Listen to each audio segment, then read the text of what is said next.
Hello guys. Mr. Gray here. In this video I'm going to talk about an American horror film called Jeepers Creepers. Released in 2001. This movie was really scary when I was a kid. This video contained major spoilers. Derry and his sister Trish were coming home from college to visit their family for spring break.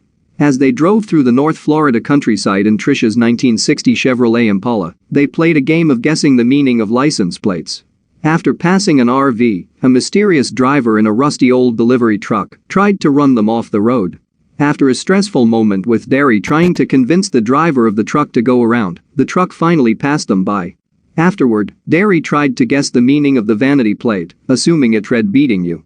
The two then began talking about two students, named Kenny and Darla, who disappeared while driving on the same road 23 years earlier. After taking a bathroom break, they passed by the truck parked outside an old abandoned church in the distance off the side of the road. A big man was there, sliding what appeared to be bodies wrapped in old sheets into a large sewer pipe protruding from the ground. The driver, taking note that they had seen him, caught up to them and succeeded in running them off the road. The truck then left. Despite his sister's objections, Derry insisted they go back and investigate in case one of the bodies was still alive. Derry asked Trish to hold his feet while he looked into the pipe. Derry was shocked by a swarm of rats, and he screamed.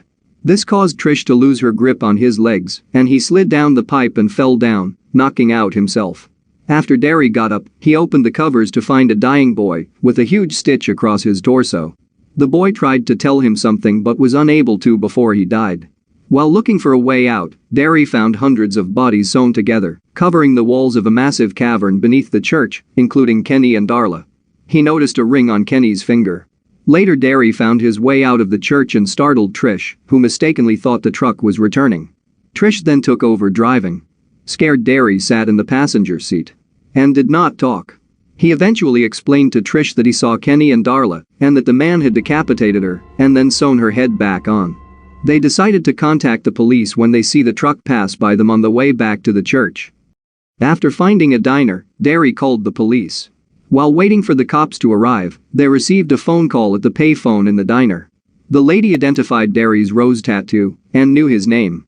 She plays the song Jeepers Creepers on the phone and told them that, when they hear that song, they need to run. And added that the big man called that place as his house of pain. Badly frightened, Derry cursed at the woman and hung up. Derry and Trish were questioned by the police, although the police didn't seem to believe the story because it was so remarkable. A diner worker warned Derry and Trish that someone was out breaking into their car.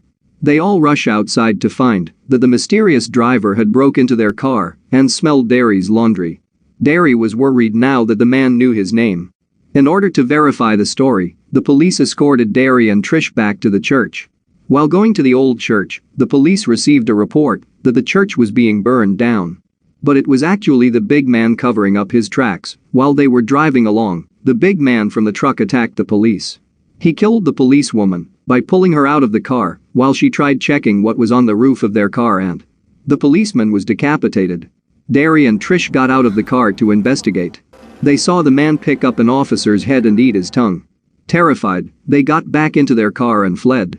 They found an old farmhouse nearby to make a phone call since the next town was far. Derry and Trish discovered an old lady who lived there and has many cats, and when I say many, I mean a lot.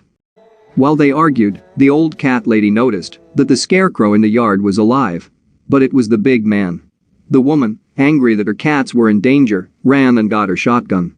She shot at the man, who inhumanly jumped up and crashed through the roof of her house. The woman got angry and hit Derry in the crotch, saying that they brought the big man into her house and ran into the house. After hearing shotgun blasts, it appeared that the woman was coming outside, but they saw that instead the big man had impaled her with the gun. Trish and Derry got into their car, intent on fleeing. Trish, however, attacked the man by hitting him with her car. After a couple tries, she finally hit him. Then, she ran over him over and over again until Derry forced her to stop. Afterwards, they see a wing appear out of the body and they assume it is some sort of strange creature. Leaving, they drive to the county police. At the police station, they waited for their parents to come and get them. The woman from the phone call comes to the police station and introduced herself as Giselle. The woman claimed to be a local psychic and that she dreamed of them getting into trouble with the monster. She warned Derry and Trish that they are still in danger and then tried to reveal the true nature of the mysterious creature. It was an ancient demon known as the Creeper, which rises every 23rd spring for 23 days to feast on human body parts which, upon consumption, form part of its own body. She also told them that it seeks out its victims through fear and that by smelling the fear from Trish and Derry, it has found something it likes. When asked which one of them the Creeper wanted, Giselle didn't answer but looked over at Trish. The wounded Creeper attacked the police station and gained entrance to the cells. After it feasted on prisoners to heal, it was swarmed by police but killed a number of them. Giselle guided Trish and Derry upstairs, telling them one of them will die, screaming in the dark, while the song Jeepers Creepers played in the background. The Creeper headed towards Giselle and sniffed her, but let her go, heading off to find Trish and Derry. The Creeper finally caught up with Trish and Derry, despite the efforts of the police. It grabbed Derry before being confronted by a SWAT team. Trish, in an effort to save her brother, told the Creeper to take her instead. Derry yelled at her to not be a hero. Trish explained that Derry was weak and that she would not fight him. However, the Creeper wasn't interested in someone who was not afraid of him. He flew out of the side of the building, taking Derry with him into the night. In the morning, Trish asked Giselle if her dreams are ever wrong. Rather than answer, Giselle just tells her that she's a crazy old woman and Trish can ask anyone. Derry's screams were heard as a new abandoned area was shown.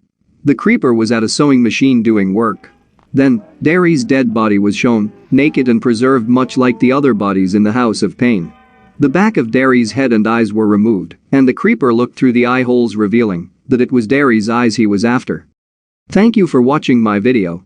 Have a great day.